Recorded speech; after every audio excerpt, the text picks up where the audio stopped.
কিন্তু আমাদের মাঝে যে বিরাজমান সেটি আমরা লক্ষ্য করছি।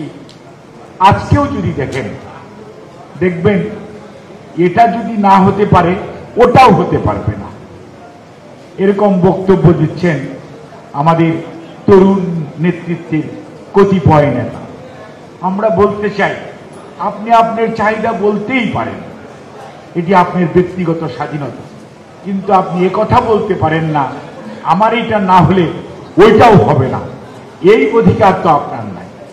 এই যে মানসিকতা আর পলায়নকৃত স্বৈরাচারের মানসিকতা একই মানুষ।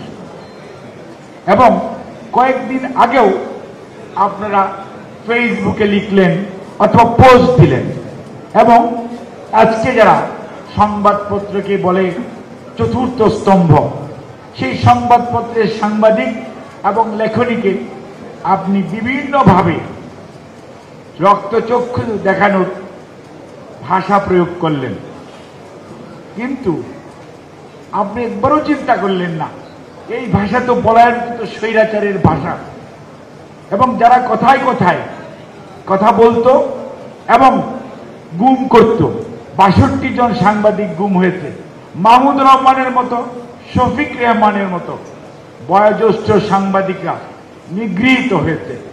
এবং সংগ্রামের যে আমাদের এডিটর আবুল আসাদ ভাইকে কি নির্যাতন করা হয়েছে আপনারা দেখতে পেয়েছেন, শুধুমাত্র লেখনীর জন্য।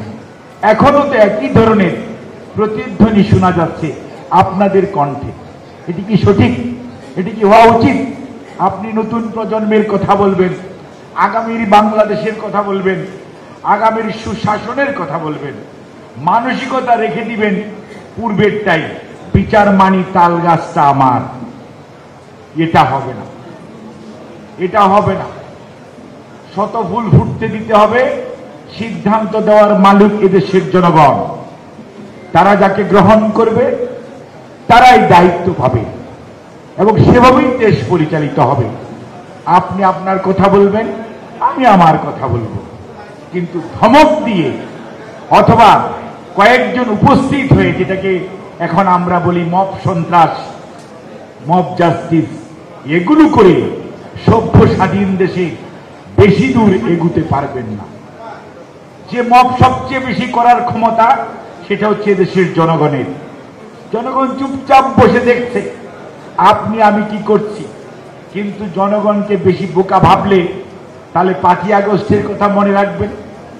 আপনারা তো মাত্র কয়েকজন ছিলেন, কিন্তু তাতেই কি হয়েছে? কেউ বলেছেন ১.৫ মাস, কেউ বলেছেন ১৬ বৎসর, কিন্তু এটি তো কি সামগ্রিক আন্দোলন। এবং এখানে সর্বস্তরে সেই ১০ বৎসরের গোপ সহ ঘরের ভিতরের মানুষটি আন্দোলনে শরিক হয়েছে। তা না হলে তো ঘরের বারান্দায় তার নিহত হওয়ার কথা ছিল না, অথবা গাছের বাড়ির ছাদের মধ্যে গুলিবিদ্ধ হয়ে মারা যাওয়ার কথা ছিল না। খালি রাস্তায় মারা গিয়েছে সেটি তো নয়, কেউ নিরাপদ ছিল না।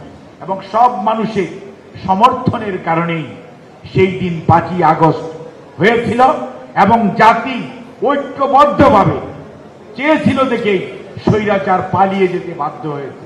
কোনো অবস্থাতেই ভাবার কারণ নেই কারো অবদান কম বা বেশি। এটি একটি সামগ্রিক বিজয়।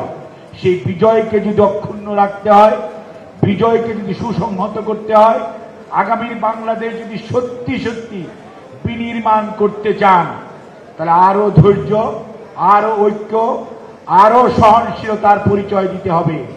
কথায় কথায় বলবেন এটা হবে না, এটা করতে দেওয়া হবে না, ওটা ঠিক না, দয়া করে এগুলো।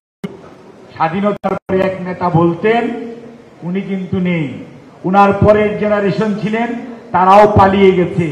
কাজে এইরকম বক্তব্য এদেশের জোয়ার ভাটার দেশের মানুষ গ্রহণ করবে না।